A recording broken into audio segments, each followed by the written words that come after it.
ఎక్కువ వాష్ చేసుకుంది. పీస్ని ఇలా కట్ చేసుకోవాలి. ఈ కట్ చేసుకున్న పీస్ని కుక్కర్లోకి వేసేద్దాం.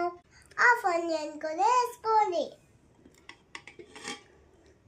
సాల్ట్,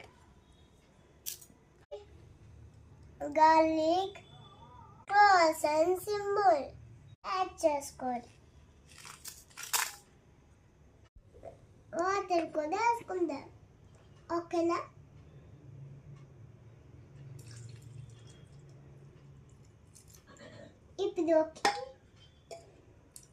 ఇప్పుడు ఇంకా క్యాప్ పెట్టేసుకుందాం.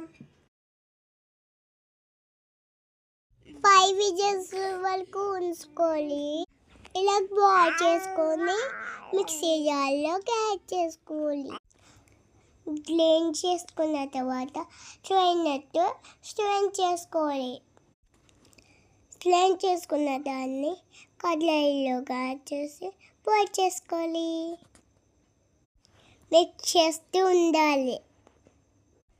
కొంచెం బాయిల్ అయిపోయా కొంచెం షుగర్ వేసుకోవాలి.